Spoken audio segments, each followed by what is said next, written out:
Ikhwatal iman, ahibazani Allah wa iyyakum ajmain. Berbicara tentang pemuda, maka masa muda merupakan masa terbaik dari rentang umur atau rentang usia yang Allah takdirkan pada setiap jiwa. Masa muda adalah masa terbaik dari fase kehidupannya. Kenapa disebut sebagai masa terbaik dari fase kehidupan manusia? Sebab pada masa muda berkumpul dua kekuatan, yaitu kekuatan fitriyah dan kekuatan jasadiah. Hal ini ditegaskan di dalam Al-Quran, surah Ar-Rum, ayat yang ke-54. Allah mengatakan, Allahu alladzi khalaqakum min dha'fin tsumma ja'ala min ba'di dha'fin quwwah tsumma ja'ala min ba'di quwwah dha'fan wa shaybah yakhluqu ma yasha wallahu 'alimul qadir. Adalah bahwa Allah memberitahukan kepada kita, Dia telah menciptakan manusia itu awalnya berada pada masa kelemahan. Dalam tafsir, masa kelemahan ini adalah masa kanak-kanak. Masa kanak-kanak. Kelemahan pada masa kanak-kanak adalah ditonjolkan pada kelemahan fitriyah.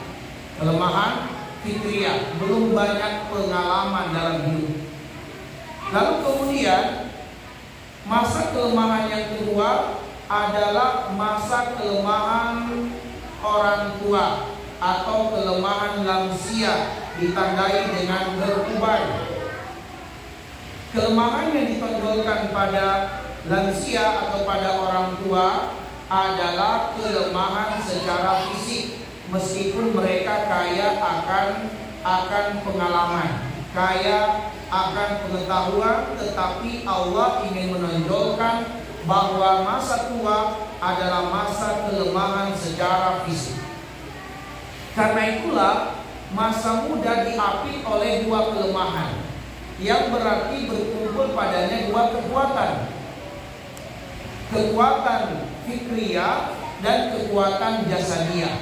Itulah keunggulan masa muda, berkumpul padanya dua kekuatan ini, kekuatan fikriyah dan kekuatan jasadiah.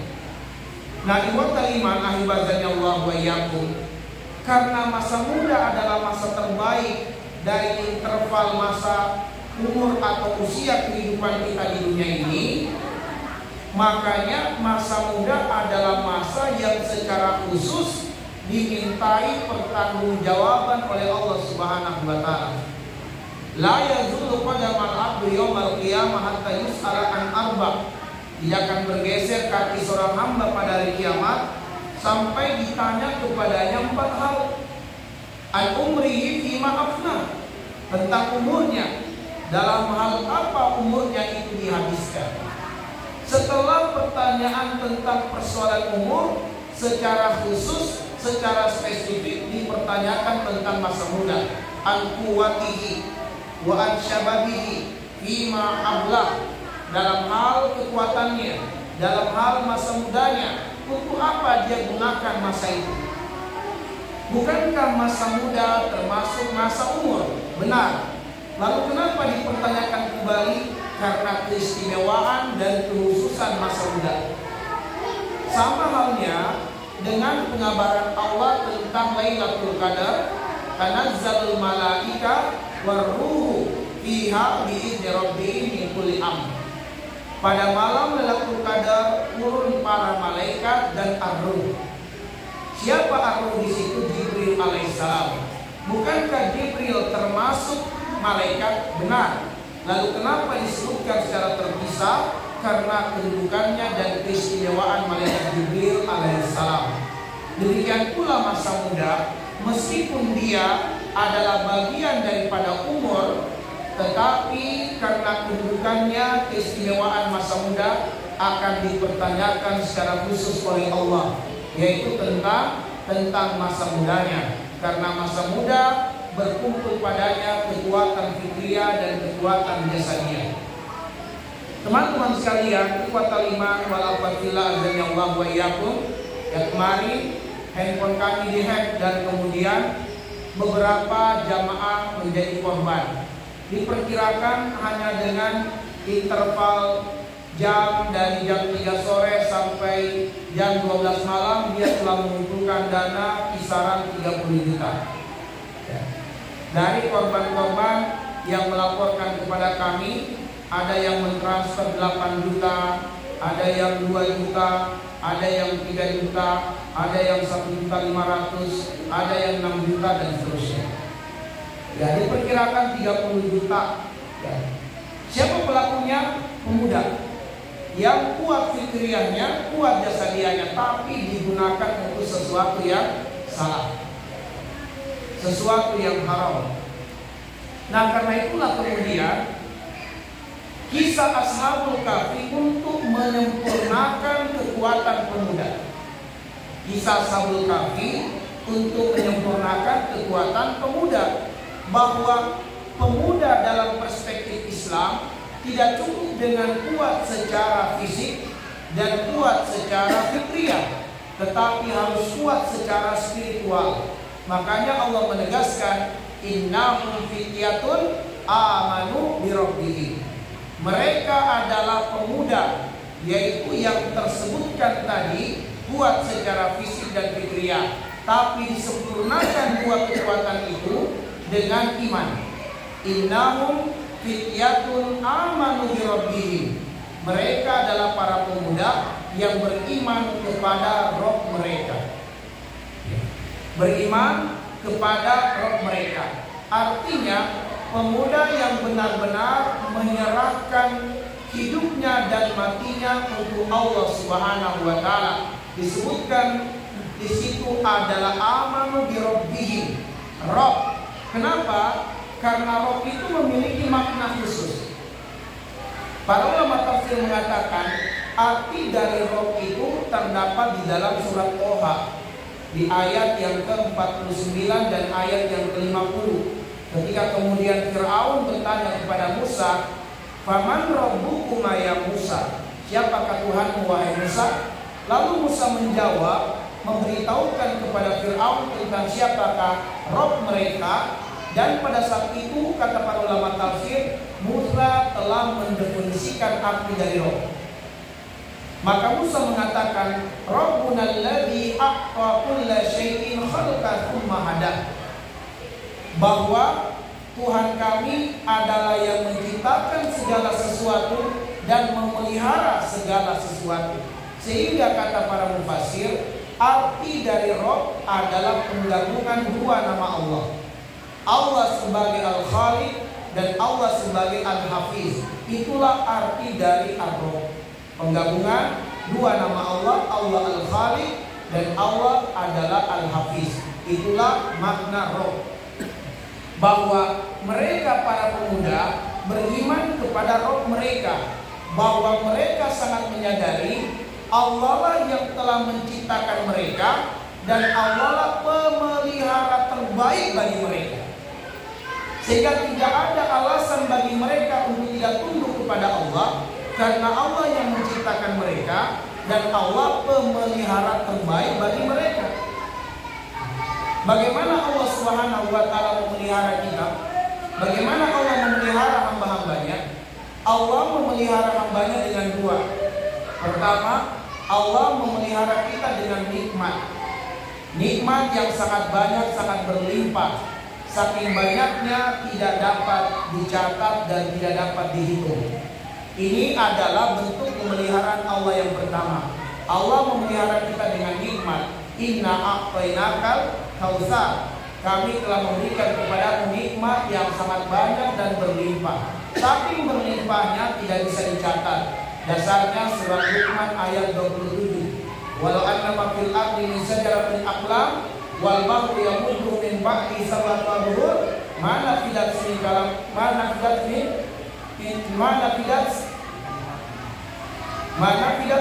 kalimat Rabbi innallaha azizun hakim. Bahwa andaikan semua pepohonan di muka bumi ini dari akar, batang, cabang, rantingnya dijadikan sebagai pena, lalu lautan 7 benua disatukan dijadikan tinta untuk dicatat nikmat Allah, mana fidat kalimat Rabbi. tidak akan habis tercatat nikmat-nikmat Allah. Begitu tafsir Imam Al-Qurtubi. Mana filat kalimat Rabbi, kata Imam Al-Qurtubi, meskipun semua pepohonan di muka bumi dari akar, batang, cabang, ranting jadi pena, lautan tujuh benua jadi tinta, digunakan untuk mencatat nikmat Allah, tidak akan habis tercatat nikmat Allah. Itulah adalah tafsir Imam Al-Qurtubi. Dan nikmat Allah bukan hanya tidak dapat dicatat, tidak bisa dihitung. Dasarnya surat Ibrahim ayat 34 dan surat An-Nahl ayat 18. Wa in ta'uddu nikmatallah la tuhsuha. Andaikan kalian bermaksud menghitung mereka, mentotal nikmat Allah, la tuhsuha, tidak akan mampu kalian untuk mencatat nikmat Allah, saking banyaknya nikmat Allah. Maka Allah memelihara kita dengan nikmat. Tapi karena Allah pemelihara terbaik, maka Allah bukan hanya memelihara kita dengan nikmat, tapi juga memelihara kita dengan syariat. Maka pemeliharaan terbaik itu adalah Allah, karena Allah memelihara kita dengan nikmat dan memelihara kita dengan syariat. Kenapa Allah pemelihara terbaik? Karena Allah yang menciptakan manusia. Kendaraan kita dengan merek tertentu, maka pemeliharaan terbaik untuk kendaraan kita adalah di bengkel resmi yang memproduksi kendaraan kita dengan merek tersebut. Maka karena Allah pencipta manusia, maka pemeliharaan terbaik bagi manusia adalah Allah. Dan Allah memelihara kita dengan nikmat dan memelihara kita dengan syariat. Maka orang yang memahami makna Ar-Rabbu, Allah adalah Rabb, maka dia akan tunduk dengan syariat Allah. Kenapa? Karena syariat Allah adalah pemeliharaan Allah terhadap dirinya. Maka ikhwatal iman, ahibazani Allah wa iyyakum ajmain.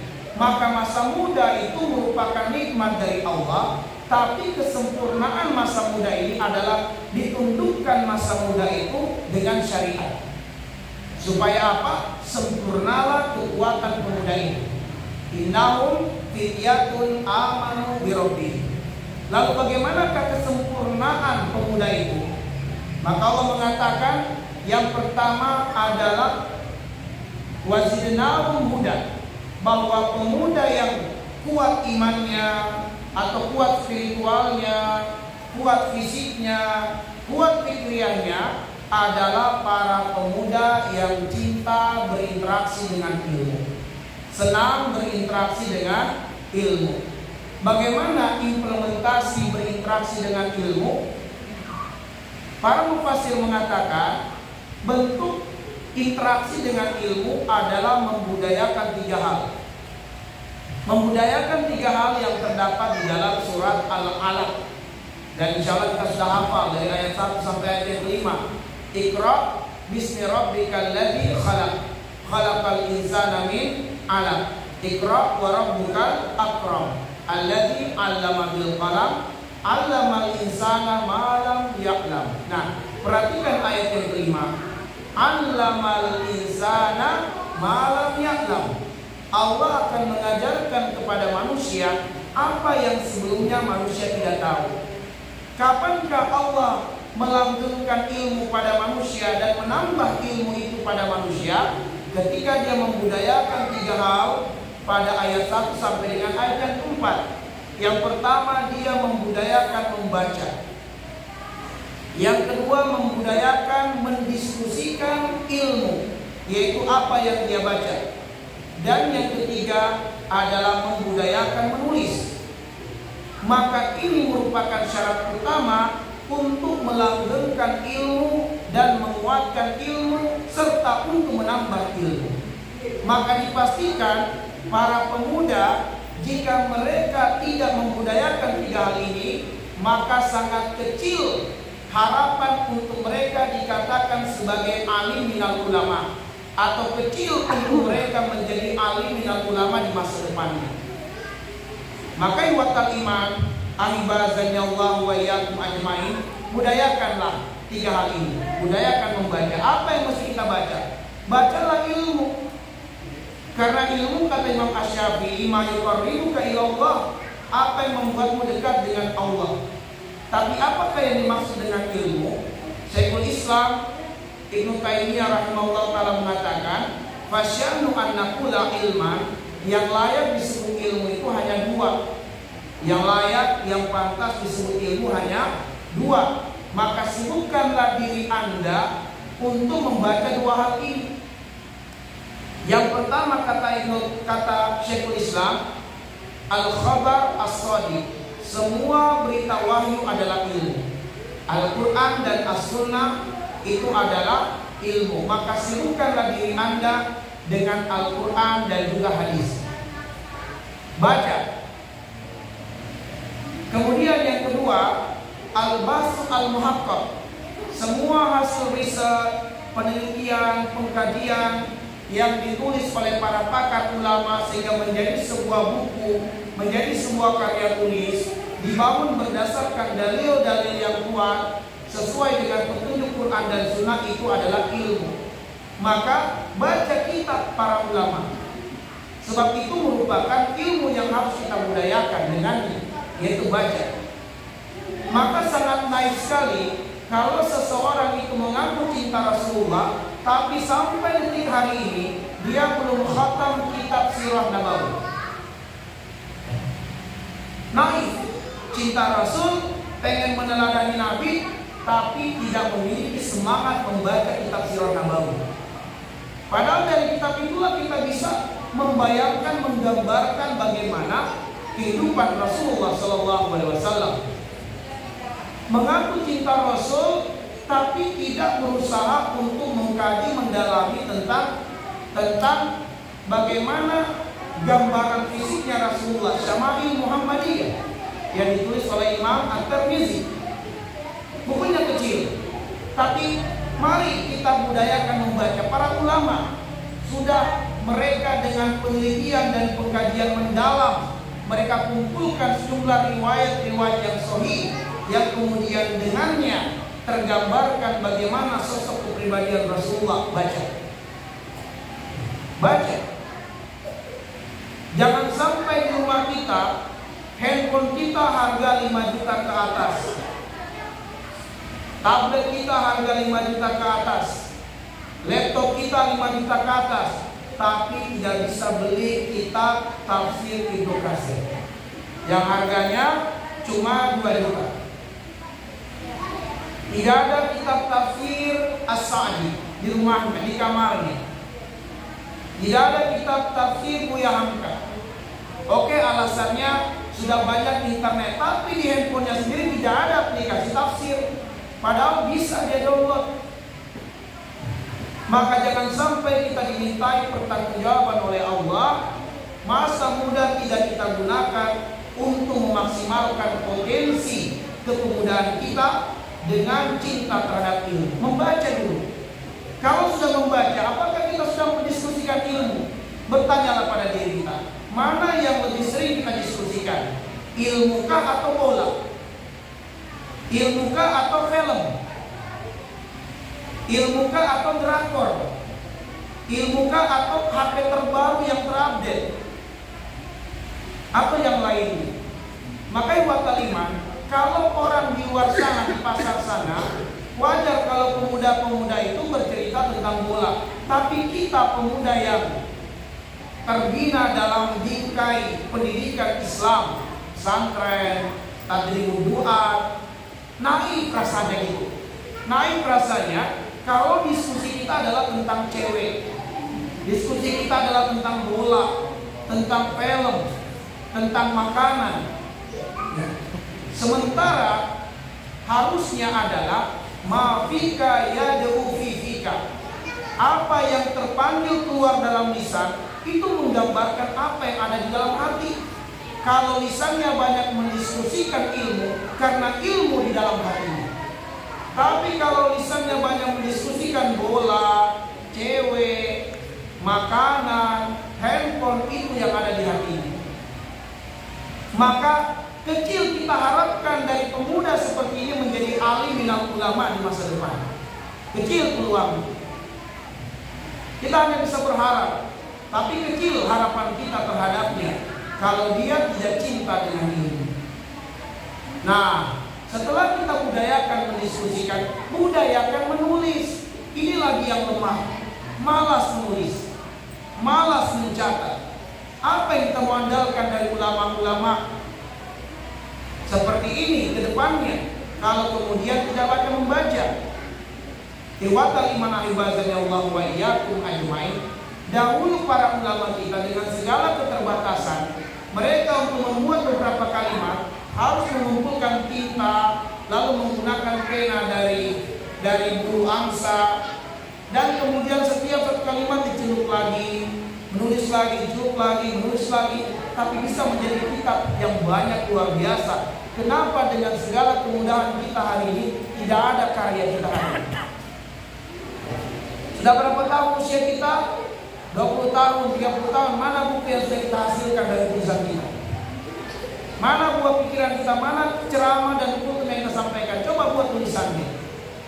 Coba buat tulisannya. Nah, ikhwatal iman ahibadani Allah wa iyyakum, budayakan lagi hal ini. Maka Allah mengatakan wazidnahum hudan. Mereka adalah orang yang ditambahkan hidayah oleh Allah. Hidayah itu adalah ilmu. Kenapa? Karena mereka selalu berinteraksi dengan ilmu, membudayakan tiga hal tersebut. Lalu kemudian kata Allah Subhanahu wa taala, wa rabatna ala qulubihim. Mereka adalah orang-orang yang memiliki azam dan komitmen yang kuat untuk memperjuangkan kebenaran. Punya azam, punya komitmen yang kuat untuk menyuarakan kebenaran. Ikhwatal iman ahibazani Allah wa iyyakum, sepertinya kita akan mencukupkan pada sampai warabatna ala qulubihim dikarenakan waktu.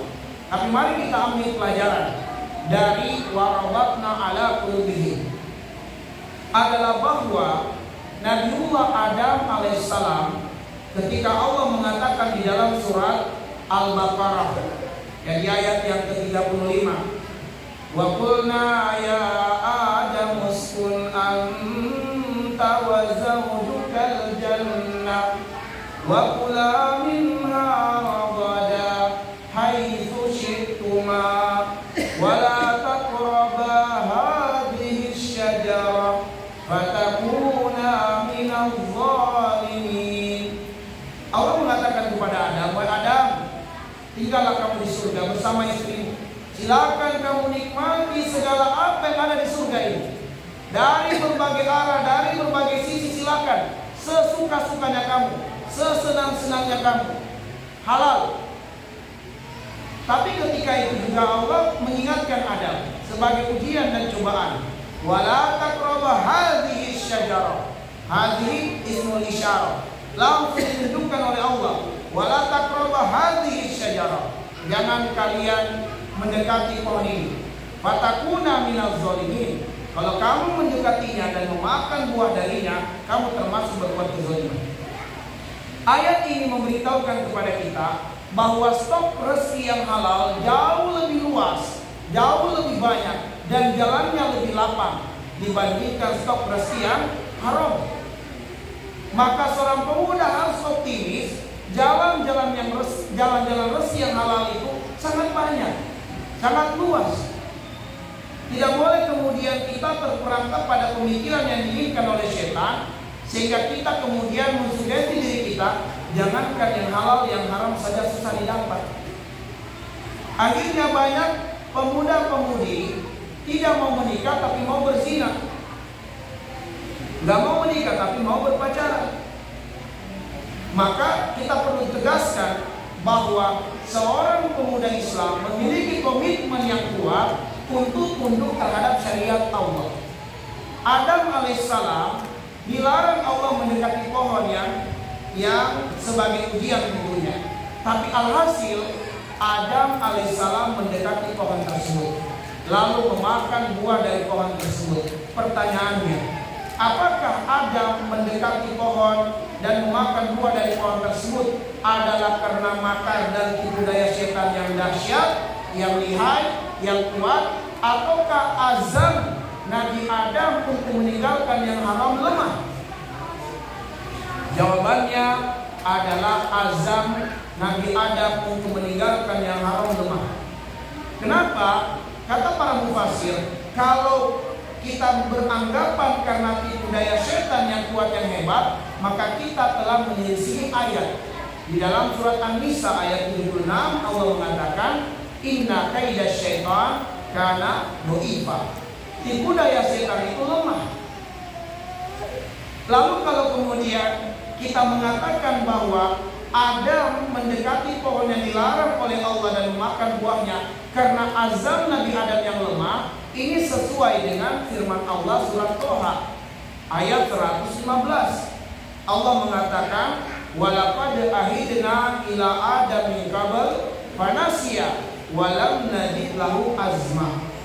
Kami sudah mewanti-wanti Adam jauh-jauh hari sebelumnya agar Adam tidak mendekati pohon yang dilarang oleh Allah, apalagi sampai memakan buahnya. Tetapi Adam mendekati apa yang dilarang itu. Fanasia, dia lupakan apa yang dilarang itu. Apa penyebabnya? Walam najid lahu azma. Kami tidak mendapati pada Adam ada azam yang kuat. Maka ikhwatal iman, potensi kita sangat dahsyat, sangat luar biasa di masa muda ini. Tapi kita memiliki azam yang lemah untuk Islam, lemah untuk membaca, lemah untuk qiyamul lail, lemah untuk zikir pagi dan petang, lemah untuk berdakwah, lemah untuk menjumpai orang, mengajak pada kebaikan, lemah menulis. Bukan karena tipu daya setan yang hebat, bukan karena godaan yang dahsyat, bukan. Tapi azam kita untuk komitmen dengan kebenaran lemah, dan azam kita meninggalkan yang haram juga lemah. Maka ikhwatal iman ahibadillah wa yakum, karena itulah kita harus menjadi pemuda Islam, pemuda yang sebenar-benarnya pemuda Islam, pemuda yang kokoh, yang kuat, yang Allah gambarkan. Model pemuda Islam sejati itu kasyajaratil thayyibah asluha sabitun wa farquha fis sama tuti ukulaha kulahinin bizrobiha. Dia adalah pemuda yang kokoh bagaikan pohon yang kokoh. Pohon yang kokoh tidak tumbang meskipun badai menghantamnya dari berbagai arah. Dia adalah pemuda yang kuat, yang kokoh, tidak tumbang meskipun fitnah syahwat datang menimpanya dari berbagai arah. Kenapa dia bisa kuat? Asluha sabit, iman menancap kuat di dalam hatinya. Wa farquha fis sama, batang cabang ranting pergerakannya ke atas terlihat. Bukan kalau mengatakan wa qul malu fasayarallahu amalakum wa rasuluhu wal mu'minun wa saturaduna ila alimil ghaibi wasyahada fa yunabbiukum bima kuntum ta'malun. Bahwa harus kelihatan actionnya pemuda. Ibadahnya kepada Allah yaitu ibadah mahdoh harus ihsan, ibadahnya dalam bentuk ibadah ghairu mahdoh harus ikon, produktif. Jangan sampai pagi-pagi setelah subuh bukan zikir pagi petang, bukan membaca Quran, tapi malah tidur. Ini salah. Salah, kenapa salah? Sebab dia akan kehilangan keberkahan dari doa Nabi. Nabi mengatakan, Allahumma barik li ummati fi bukuriha. Ya Allah, berikan keberkahan kepada umatku di waktu paginya. Bukur itu waktu-waktu yang masih pagi-pagi buta gitu, bukur. Jadi setelah subuh jangan tidur.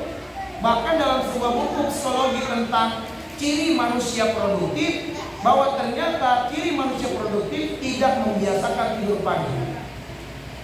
Maka ikhwatal iman, berkomitmen kuatlah untuk tidak tidur pagi.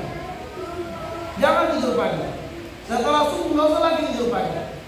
Baca Quran, zikir pagi. Kenapa? Haknya Allah untuk diingat kepadanya. Wal dzkurisma rabbika bukratan wa asila. Dan sebutlah nama Allah di waktu pagi dan petang. Haknya Allah di waktu itu. Jangan tidur di waktu ini. Hilang potensi muda kita. Dan kita tidak akan menjadi pemuda yang produktif kalau terbiasa tidur pagi. Maka yang suka tidur pagi dia adalah tuti, tukang tidur. Ya.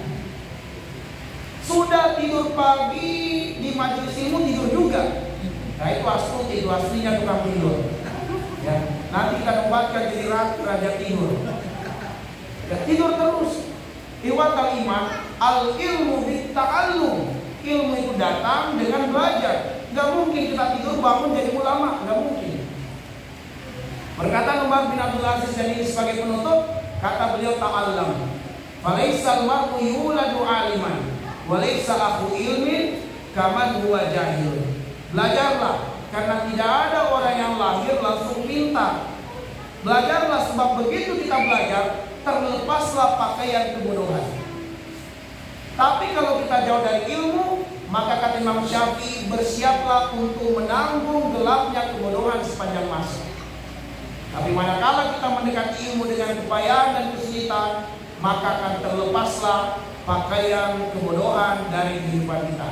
Ikhwatal iman rahimani Allah wa iyyakum, kita cukupkan dulu kajian kita tentang kajian pemuda Islam yang kita hanya baru bahas 2 karakter dari pemuda Islami.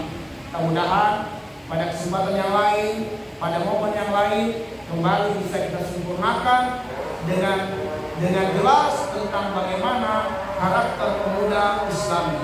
Naktafi bihadzal qadar. Nasallallahu ayyaj'alana minal ladzina yastami'una al-qawla wa yattabi'una ahsana. Subhanakallahumma wa bihamdik, asyhadu an la ilaha illa anta, astaghfiruka wa atubu ilaik. Assalamualaikum